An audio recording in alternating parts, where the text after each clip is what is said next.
Let's then get some analysis following the Eskom briefing. Then we are now joined via Zoom by SA Energy Forum Executive Director Mr. Hlathi Madela to weigh in on this media briefing earlier held by Eskom management to give an update on the current system's challenges. A very good afternoon to you, sir.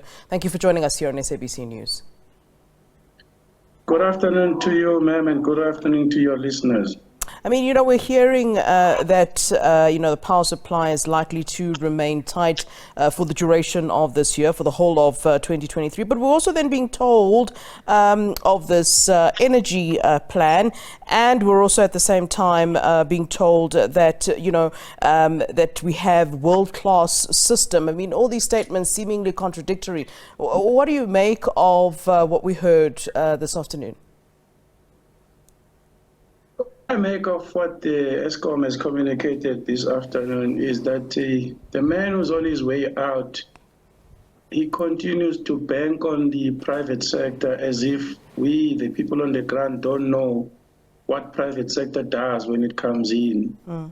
This is a man who has taken out about 7,000 to 8,000 megawatts of the power system of Eskom by virtue of not giving the budget for operations and maintenance to his men and women at the power stations.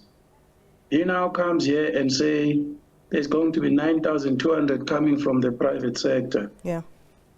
The problem with the private sector is going to make the electricity expensive.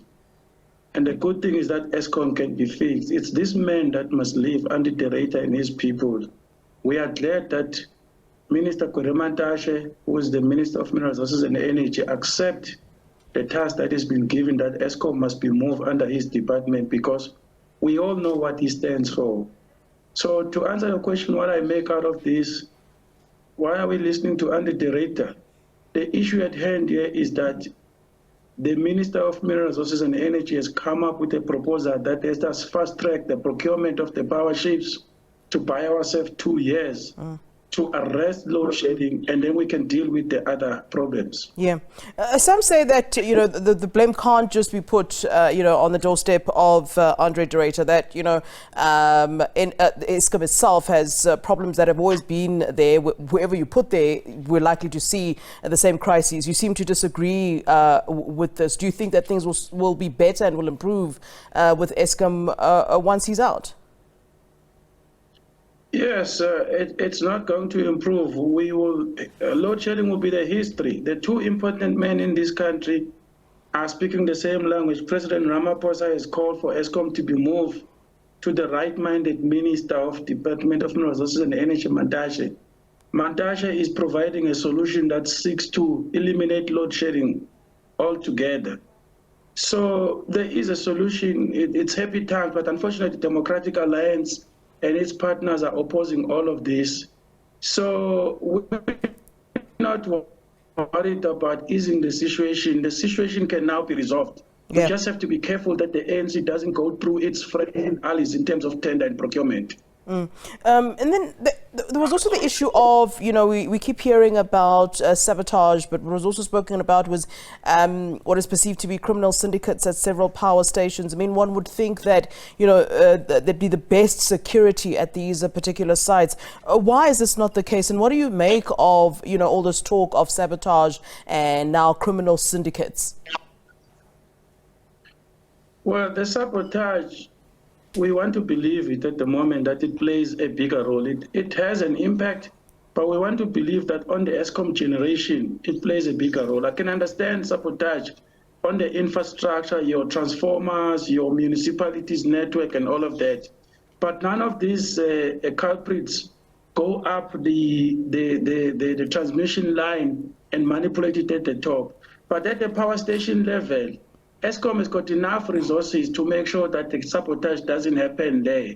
So we think that sabotage is being overplayed to hide the failings of Andre de Ruyter, who we are now going to embark on the journey to expose, to say that we will do what Germany has been doing, we will do what America has been doing to prioritize their citizens with strengthening up the coal fleet. But the sabotage will deal with it, but it has never been a major issue, because if you ask him, he tells you about the driver, he tells you about the coal switching, and he tells you about things that are far removed from the real sabotage.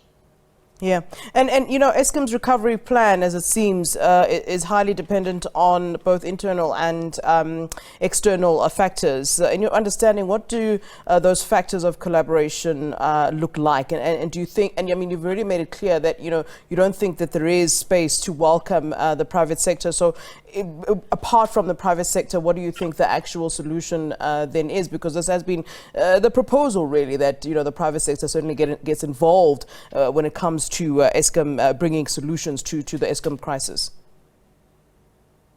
Well, if we just put the participation of the private sector aside, what we need at Eskom, we need the head of the departments from planning, procurement, office of the CEO, head of generation, to put South Africans first once and for all.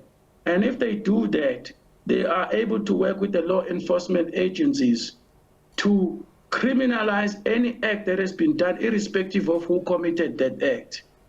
So the question is, can we get the CEO and the heads of department this time around who are going to just go straight into the problems, resolve the problems irrespective of who is implicated, and even bring the units that under the data is neglected over the years?